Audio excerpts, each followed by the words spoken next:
Backlash is 11 days away. We have a bunch of matches to talk about, so we'll get through them as quickly as we possibly can.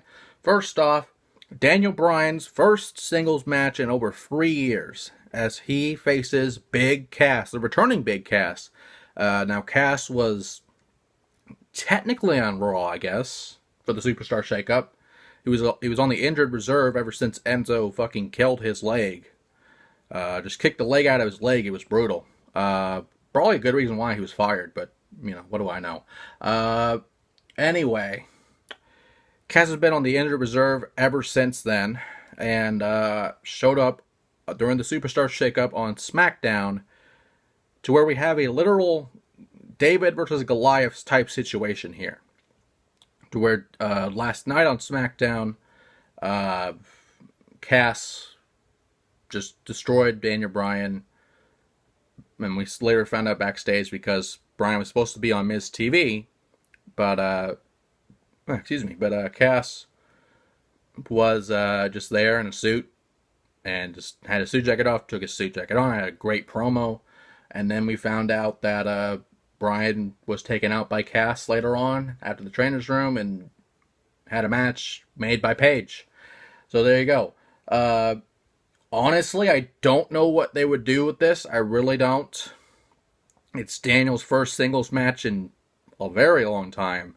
But it's also Cass's first match in a long time. Not as long as Bryan's, but still, it's, you're coming off an injury.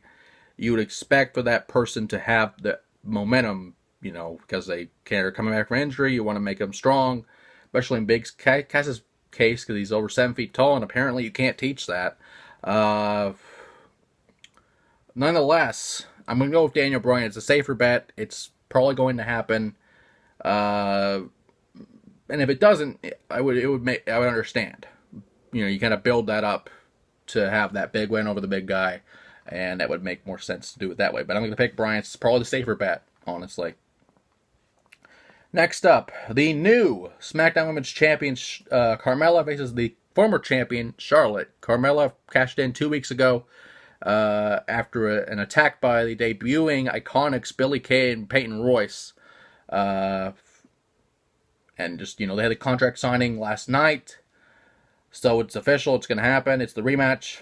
And honestly, I feel like, I don't know, because normally it would make sense for a new champion to retain their title. But it's Charlotte. It's Charlotte on the other hand. So I don't know what they would do.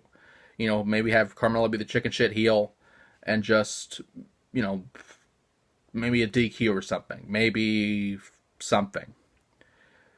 But I don't really see her beating Charlotte. Just because it is Charlotte, and I just don't think it's going to happen. Especially since she beat Asuka at WrestleMania. So the only way for this, to have her lose the title was to have a cash-in at the first place.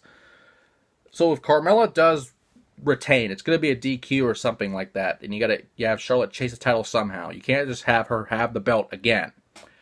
Because, this is what we've had the problem on Raw with Charlotte and Sasha Banks. This has been the problem with the Raw Women's Championship.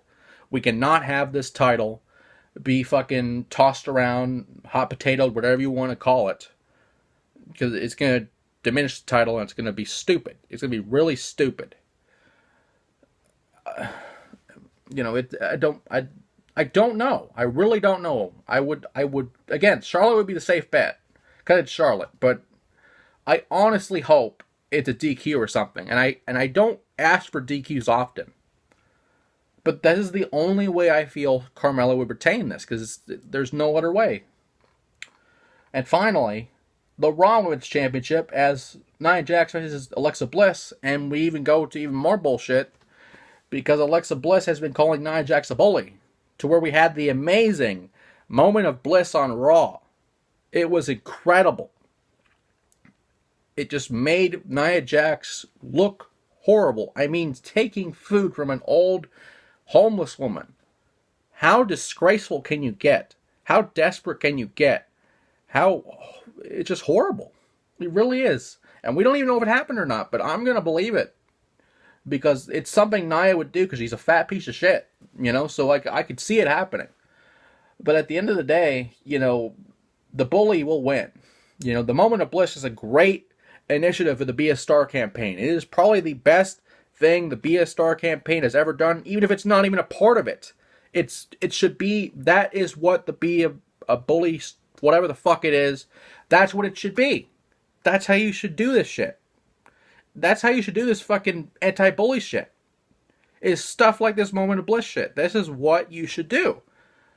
However, Nia Jax should retain, because if she loses the title, it's going to make her look even worse. And taking food from a homeless woman is horrible enough. But being a fat piece of shit, losing your title for no reason, would make you even worse than that. And with that, Backlash is 11 days away, and God bless this fat piece of shit.